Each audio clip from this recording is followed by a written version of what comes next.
Chloride is the major extracellular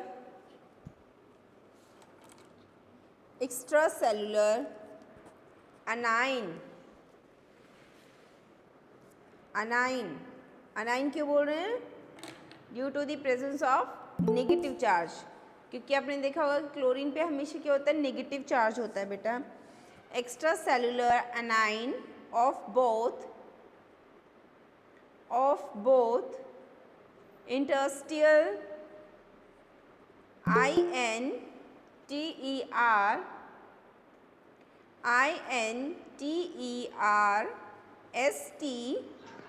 ma'am मेरी present लगा दी। बेटा आप लेट आए हो, अब एंड में बोलना, ठीक है? एंड में आपकी अटेंडेंस लूँगी तब। अभी क्लास चल रही है ओके मैम। तो आप लिखो बैठ के। यस मैम, मैम वो ज्वाइन नहीं हो रहा था मैम बहुत देर से। ठीक है, कोई बात नहीं, एंड में भी होती है ना एक बार अटेंडेंस, तब लगा दूँगी। Okay ma'am. ठीक है। Chloride is the major extra cellular anion of both intracellular and vascular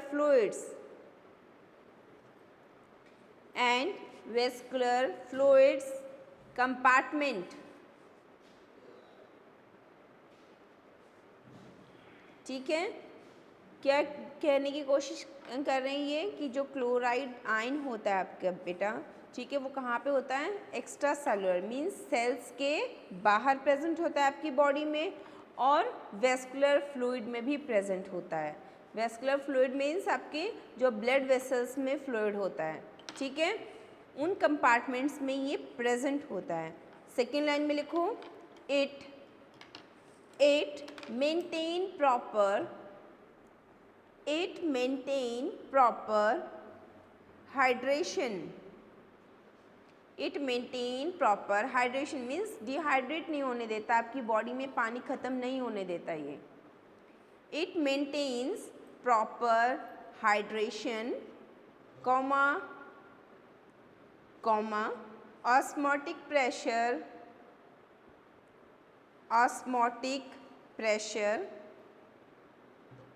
and cation anion balance, और आपकी बॉडी में जो है आयंस को भी बैलेंस करके रखता है।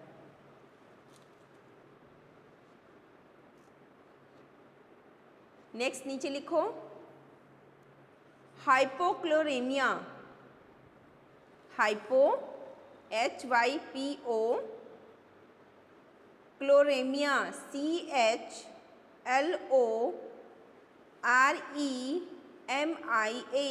हाइपोक्लोरेमिया। इसमें लिखो, it is the inflammation of kidney. It is the inflammation of kidney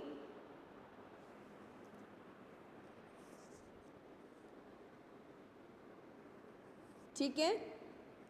hypochloraemia क्या होता है बच्चे? जब आपकी बॉडी में क्लोरीन की कमी आ जाती है, मीन्स हाइपोक्लोरेमिया। हाइपो मीन्स कम होना और क्लोरेमिया मीन्स क्लोरीन की। जब आपकी बॉडी के अंदर क्लोराइड आयंस की कमी आ जाती है तो उस सिचुएशन पे आपकी बॉडी पे क्या इफेक्ट पड़ता है कि ये वाला आयन जो है आपकी बॉडी में कम हो गया, इसकी डेफिशिएंसी हो गई है, तो आपकी जो किडनी है बच्चे उस पर स्वेलिंग आ जाती है, जिसे हम क्या बोलते हैं? हाइपोक्लोरेमिया। ठीक है, समझ आया सभी को यहाँ तक? Done? B pharm first year? Yes ma'am. ठीक है।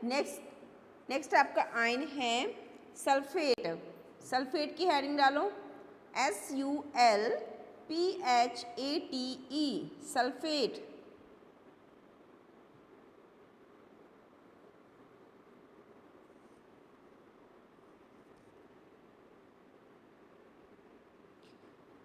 Write down, this ion is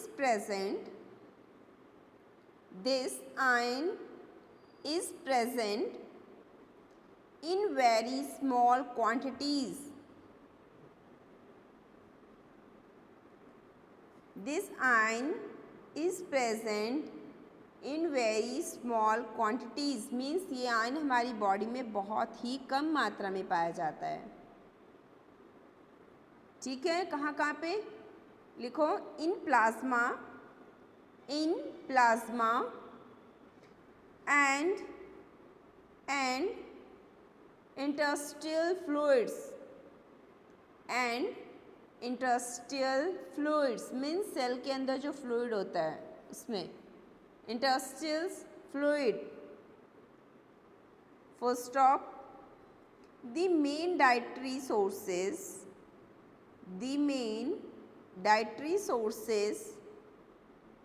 are ma'am repeat कर दो। The main dietary sources, dietary D-I-E-T-R-Y,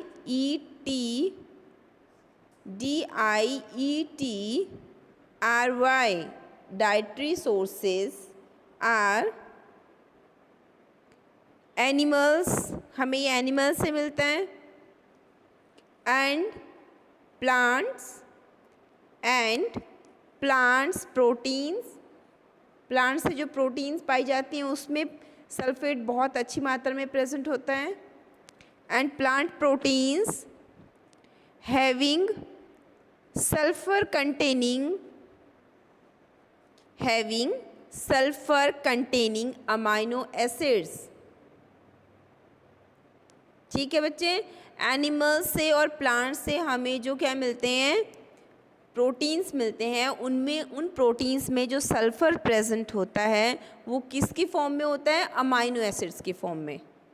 ठीक है, नेक्स्ट इसका यूजेस लिखो।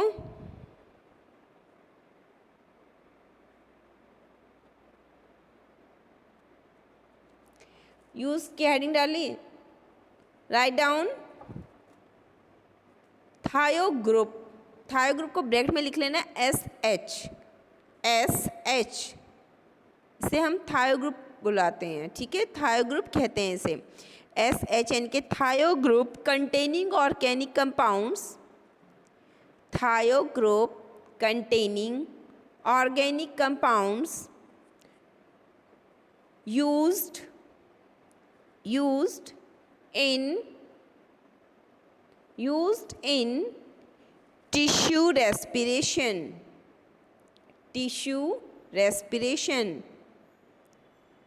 मीन्स जो सल्फेट होता है वो हमारी बॉडी में किस काम आता है, ताकि हमारी बॉडी के अंदर जो टिश्यू प्रेजेंट है वो सांस ले सकें। ठीक है, वो जिंदा रह सकें। नेक्स्ट आपका आयन है बाइकार्बोनेट, हेडिंग डालो bicarbonate BI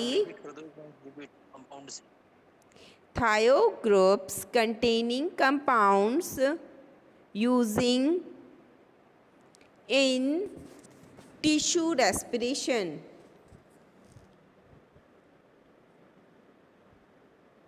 Used in tissue respiration.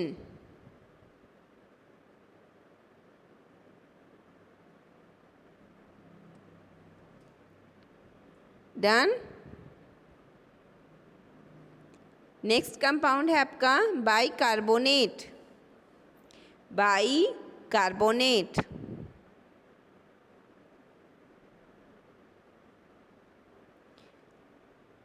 Bicarbonate में लिखो, it is the important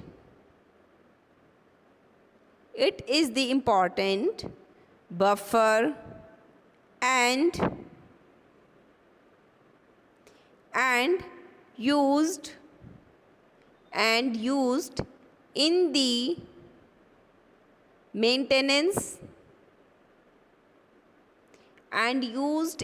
the maintenance of acid base balance.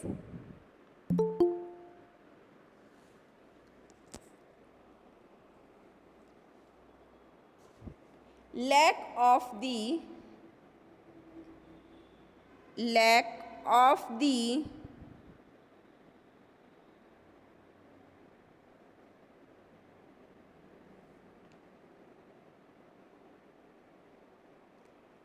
Bicarbonates causes metabolic alkalosis. Metabolic alkalosis.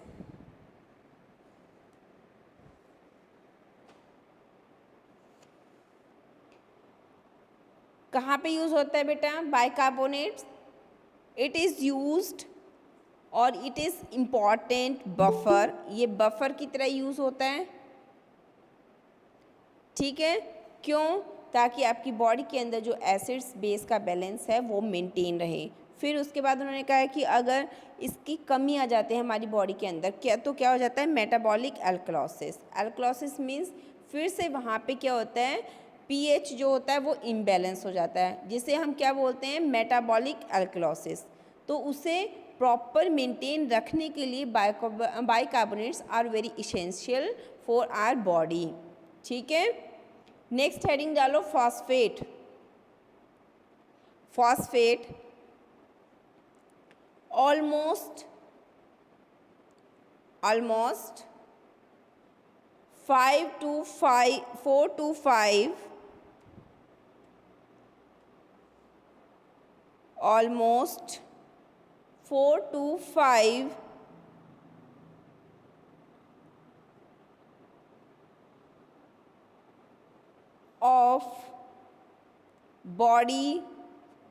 of total body phosphate is present in teeth and bones. 4 to 5% कहाँ पे present होता है हमारे हड्डियों में और दांतों में। In bones and teeths along with किसके साथ? कैल्शियम के साथ। along with calcium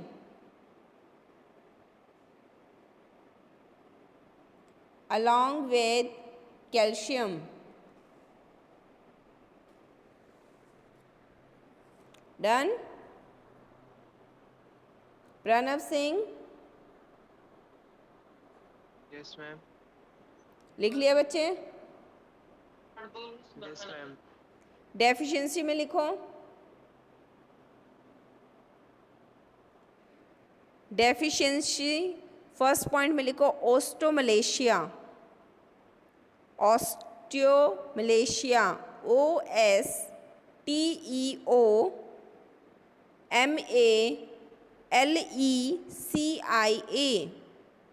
osteomalacia.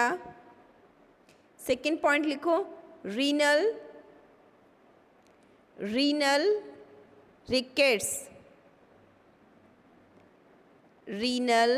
Rickets, जब विटामिन डी की कमी आ जाती है। Third point renal tubular disorder. Renal RENAL renal tubular TUBULAR tubular disorder. Renal tubular disorder means ये किडनी की डिसीज़ होती है, ठीक है।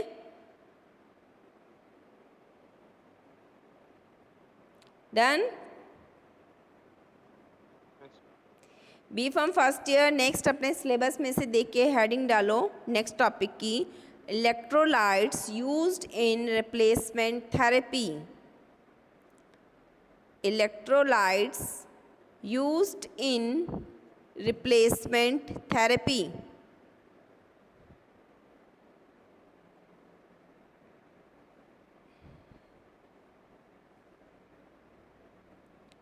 डन। हेडिंग डाली सभी ने? Electrolytes used in replacement therapy.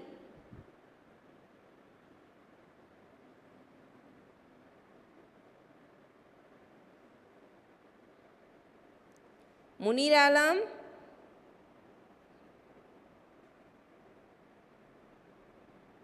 Mohammad Munir Alam, yes ma'am. लिख लिया बच्चे? Yes ma'am. सभी बच्चे लिख रहे हैं ना? Yes ma'am. Yes ma'am. Yes ma'am. Pranav Singh, yes ma'am. Notes बना रहे हो बेटा? Yes ma'am. ठीक है, अभी लेक्चर ख़त्म होने के बाद मैं वीडियो ऑन करके सबके नोट्स देखूंगी, सब लिख रहे हैं कि नहीं। ठीक है, चलो लिखो। हेडिंग डाली सभी ने, electrolytes used in replacement therapy. इसमें लिखो under normal physiological conditions, under normal physiological conditions, the body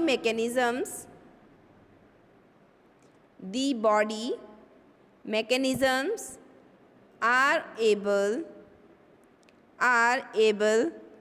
to adjust the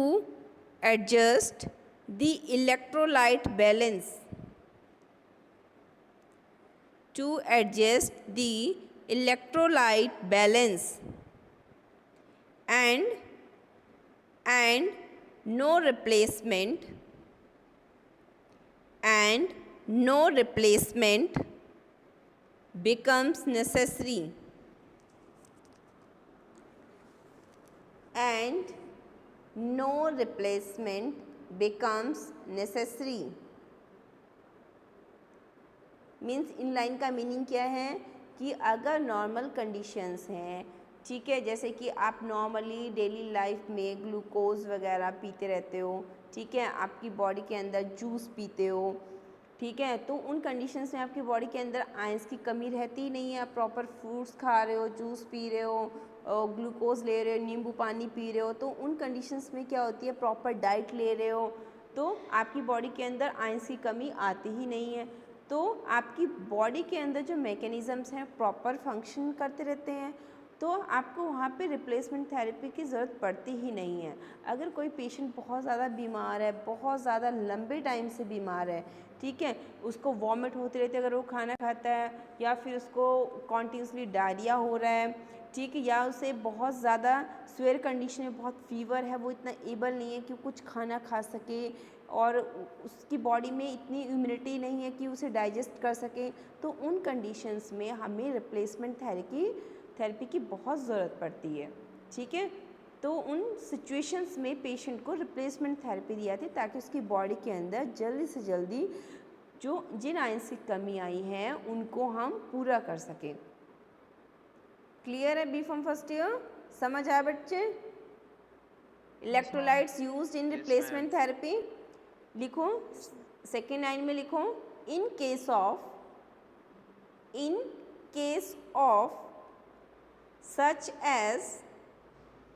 such as prolonged fever, means बहुत लंबे टाइम से अगर किसी को फीवर आ रहा हो तो prolonged fever, severe vomiting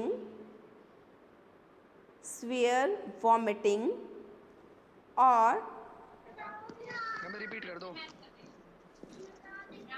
microphone किसका ऑन है? In case of such as prolonged fever, severe vomiting or diarrhea,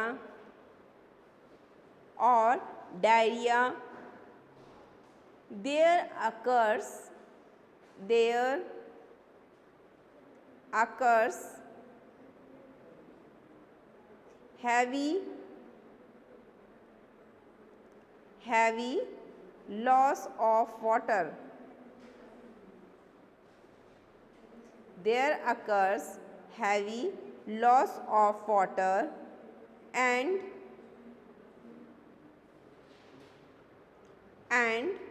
electrolytes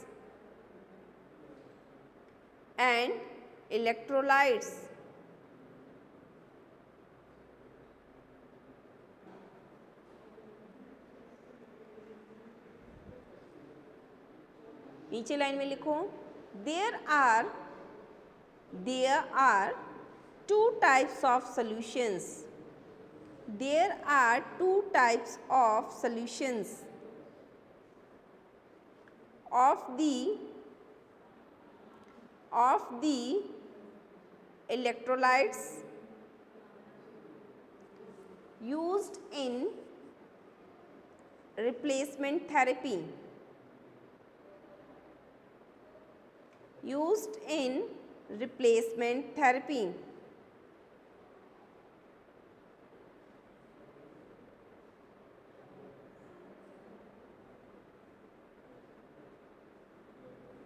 Done.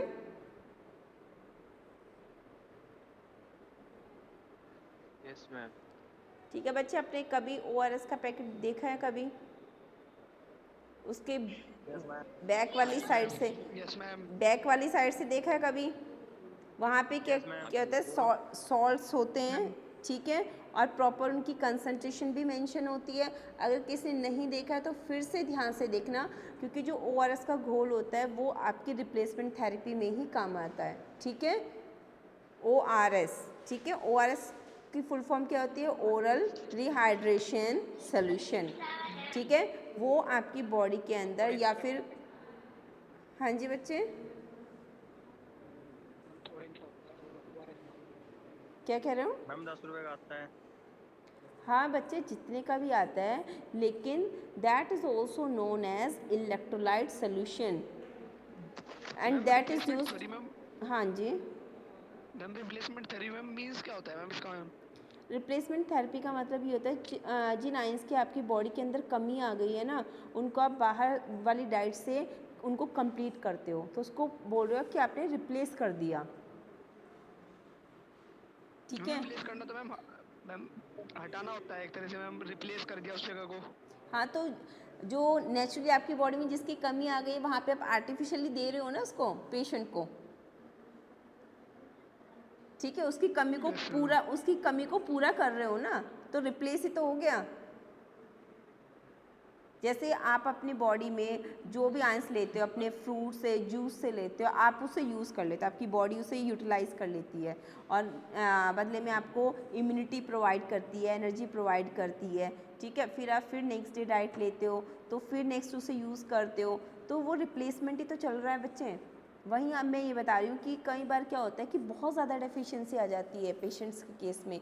से मैंने आपको अभी लिखा है ना कि बहुत टाइम से किसी को फीवर आ रहा हो, या फिर वॉमिटिंग होती है, डायरिया हो जाता है, तो उस केस में क्या होता है कि पेशेंट इतनी ज़्यादा वीक कंडीशन में आ जाता है कि वो खड़ा भी नहीं हो पाता, तो उस कंडीशन में उसको आर्टिफिशियली आयंस प्रोवाइड करवाते हैं, तो उसको हम क्या बोलते हैं? रिप्लेसमेंट थेरेपी बोलते हैं, इंस्टेंट रिप्लेसमेंट थेरेपी। जैसे कि उसे सोडियम क्लोराइड देते हैं, ORS का घोल पिलाया जाता है अगर छोटा बच्चा है तो उसे डायरिया हो गया है, ठीक है, या ताकि ये इंस्टेंटली क्यों देते हैं? ताकि डिहाइड्रेशन ना हो आपकी बॉडी में। 80% आपकी बॉडी के अंदर वाटर ही है ना, और वाटर में क्या होते हैं? आयंस होते हैं, जिनसे कि आपकी बॉडी को इम्यूनिटी मिलती है, एनर्जी मिलती है। अगर आयंस ही नहीं होंगे आपकी बॉडी के अंदर, एनर्जी ही नहीं बचेगी, ठीक है। छोटा बच्चा होता है जिसे डायरिया हो जाता है, 10 लग जाते हैं, तो उसे इंस्टेंटली क्या कहते हैं? ORS का घोल पिलाओ, ताकि उसकी बॉडी में आयंस की कमी ना आए, क्योंकि अगर आयंस की कमी आ गई ना तो डिहाइड्रेशन हो जाती है। अगर डिहाइड्रेशन एक बार हो गई तो बच्चे को रिकवर करना बहुत मुश्किल हो जाता है। पहले क्या होता था कि पुराने टाइम में बहुत बच्चे डायरिया से ही मर जाते थे, सुना होगा आपने, अपने दादी दादा के टाइम पे बहुत बच्चे होते थे ऐसे। उस टाइम पे ORS नहीं होता होगा। हाँ बच्चे, ORS तो नहीं होता था, लेकिन ऐसे दाल का पानी पिला देते थे, चावल का पानी पिला देते थे, नमक का पानी पिलाते थे, ऐसे ये चीज़ें करते थे। लेकिन आजकल तो ये प्रिपरेशन ऑलरेडी मार्केट में ऑलरेडी प्रिपेयर आती हैं, जिनमें आपकी क्या होता है कि बाइकार्बोनेट्स भी होता है, क्लोरीन भी होता है, फॉस्फेट भी होता है, मैग्नीशियम भी होता है, सोडियम भी होता है, कैल्शियम भी होता है, सभी आयंस, और क्या होते हैं प्रॉपर कंसंट्रेशन में, कि कितनी अमाउंट में कितना आयन ज़रूरी है, ये उसमें सॉल्ट में पहले से ऑलरेडी होके प्रिपेयर होके आता है, ठीक है। तो इसलिए इजी हो जाता है पेशेंट को रिकवर करना, ठीक है। और अडल्ट्स को क्या देते हैं? अडल्ट्स को देते हैं डेक्सट्रोज का सोल्यूशन देते हैं, डीएस चढ़ाते हैं और नॉर्मल सलाइन चढ़ाते हैं। हॉस्पिटल में ये ड्रिप लगाते हैं ना, ठीक है। तो वो भी तो क्या है, आपके इलेक्ट्रोलाइट सोल्यूशन ही तो है बच्चे, ताकि आपकी बॉडी में जो आयंस की कमी आ गई है उनकी डेफिशिएंसी को रिमूव कर दें। Am I clear to all? Yes ma'am. ठीक है बच्चे, अब नेक्स्ट लिखो, फर्स्ट पॉइंट में हेडिंग डालो। फर्स्ट पॉइंट लिखे, हेडिंग लिखो, a solution for rapid initial replacement. देखो यहाँ पे वर्ड आ गया ना, रैपिड। रैपिड मीन्स इंस्टेंटली, बहुत जल्दी से। Rapid initial replacement. सॉल्यूशन के बाद क्या है मैम? हाँ जी बच्चे, मैम रिपीट कर दो। ए solution for rapid initial replacement. ठीक है, राइट डाउन, इसमें लिखो, sodium is in concentration, sodium is in concentration. में लिखना में इसी के अंदर लिखना है। हाँ बेटा, इसमें लिखना है, वो आपकी हेडिंग थी, ठीक है। इसमें लिखा ना अपने हेडिंग में कि रैपिड इनिशियल रिप्लेसमेंट है, लेकिन इसमें कोई भी सॉल्ट कितनी कंसंट्रेशन में है हमें ये बताना है, ठीक है, कि कैसे ये प्रिपेयर हुआ है। Sodium is in concentration, sodium is in concentration range of 130 से 150, 130 to 150 मिली इक्वलेंट। मिली का एम स्मॉल बनाओगे आप, और इक्वलेंट में क्या करोगे, ई कैपिटल रखोगे और क्यू स्मॉल रखोगे। Milliequivalent comma chlorine, comma chlorine 28 to 55, 28 से लेके 55 तक रेंज होती है आपकी क्लोरीन की। इसमें भी यूनिट लगाओगे आगे, milli equivalent, milli equivalent comma comma bicarbonate, bicarbonate, bicarbonates range is, बाइकार्बोनेट कितनी रेंज में होते हैं, 4 to 12, 4 से 12, 4 to 12 milliequivalent, 4 to 12 milli equivalent comma potassium, potassium 3 to 5,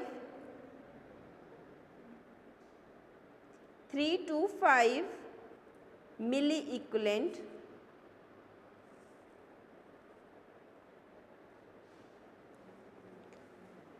comma potassium,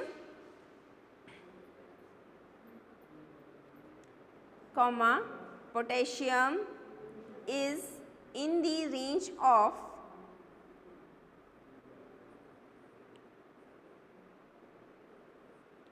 potassium 3 to 5 milli equivalent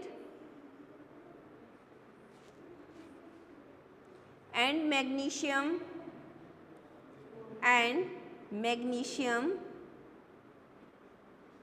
3 milli equivalent and magnesium 3 milliequivalent.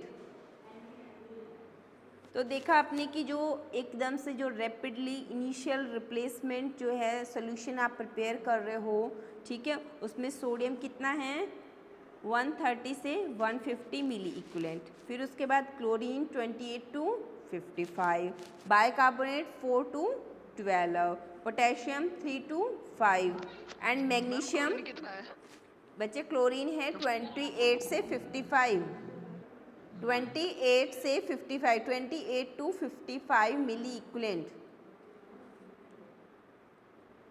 28 to 55 milliequivalent and magnesium कितना है and में 3 मिली equivalent. तो सभी की कंसंट्रेशन डिफरेंट है ये solution बनाने के लिए। ठीक है बच्चे, इसमें लिखो these found in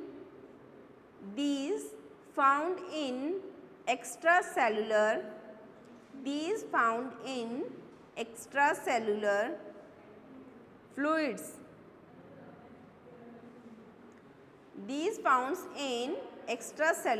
fluids means ये जो आयंस होंगे आपकी बॉडी में जाके कहाँ पे प्रेजेंट होंगे, आपकी बॉडी में जो सेल्स हैं, ठीक है, उसके जो बाहर फ्लूइड है उस फ्लूइड में प्रेजेंट होते हैं सभी आयंस। इसे क्या आप वेस्कुलर फ्लूइड बोलते हो। वेस्कुलर फ्लूइड में ये सभी आयंस प्रेजेंट होते हैं। ठीक है, और जितनी कंसंट्रेशन मैंने आपको लिखवाई है उस डिफरेंट कंडीशन में आपकी बॉडी को उनकी रिक्वायरमेंट होती है। ऐसा नहीं है कि आप सभी आयंस को क्या करोगे सेम क्वांटिटी में यूज़ कर लोगे, नहीं, ऐसा नहीं होता है। कि कई बार होता है कि कई सॉल्ट आप ज़्यादा ले लेते हो तो उसकी इंटेक ज़्यादा हो जाती है तो किडनी फेलियर के चांसेस बहुत ज़्यादा हो जाते हैं, क्योंकि जो है ग्लोमेरुलर फिल्ट्रेशन रेट जो होता है वो उसे फिल्ट्रेट नहीं कर पाता है।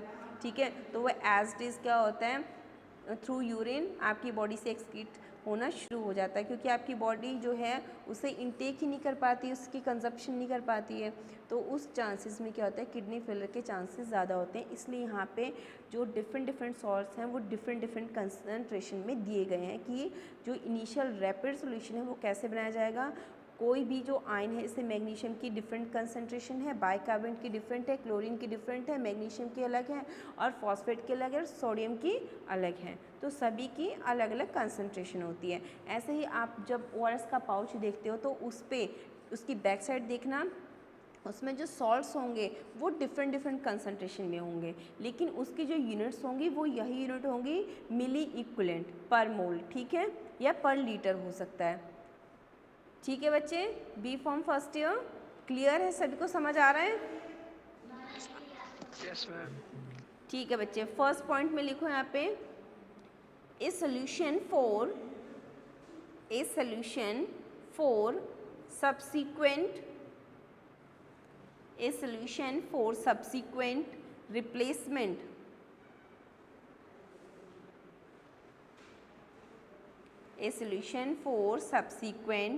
replacement इसमें यहाँ पे इलेक्ट्रोलाइट कंपोजिशन लिखो। द इलेक्ट्रोलाइट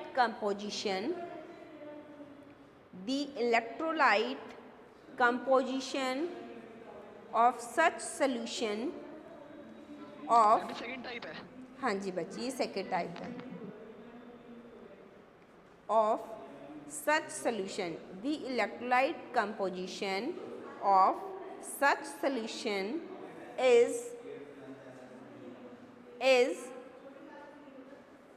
सोडियम लिखो। सोडियम का सिंबल डालना है आपने। सोडियम का सिंबल क्या होता है Na कैप्स लॉक में N और A स्मॉल। Na एरो बना के सामने लिखोगे। Na के सामने लिखो 40 से 120, 40 to 120 मिली इक्विवेलेंट पर लीटर। 40 to 120 मिली इक्विवेलेंट पर लीटर। नीचे लाइन में लिखो क्लोरीन का सिंबल Cl, उसके सामने एरो बना के लिखो 30 to 105, 30 से 105, 30 to 105 मिली इक्विवेलेंट पर लीटर। यूनिट सबके सामने सेम लगानी है, मिली इक्विवेलेंट पर लीटर। कार्बोनिक एसिड का सिंबल होता है HCO3। नीचे थर्ड लाइन में लिखोगे HCO3, इसके सामने एरो बना के लिखना है 16 to 53 16 to 53 मिली इक्विवेलेंट पर लीटर, मिली इक्विवेलेंट पर लीटर। नेक्स्ट लिखो नीचे लाइन में पोटेशियम, पोटेशियम का सिंबल होता है के, के इसके सामने लिखो 16 to 35, 16 to 35 मिली इक्विवेलेंट पर लीटर।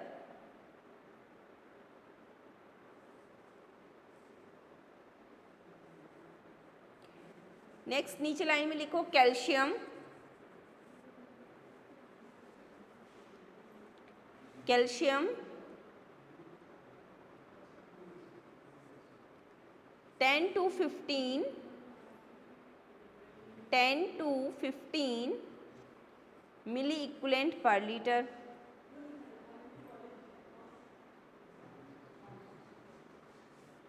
नीचे लाइन में मैग्नीशियम लिखो, magnesium 3 to 6, 3 to 6 milli equivalent पर litre.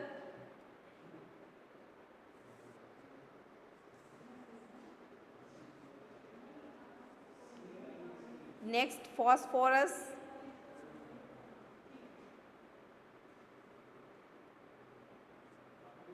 Phosphorus 0 to 13, 0 to 13 milli equivalent पर लीटर।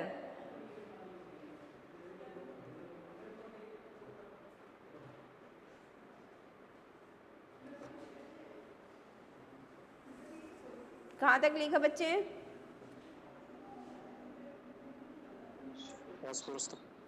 फॉस्फोरस, ठीक है, डन। इसके बाद मैं क्या करूँगी, आज के लिए इतना ही काफ़ी है।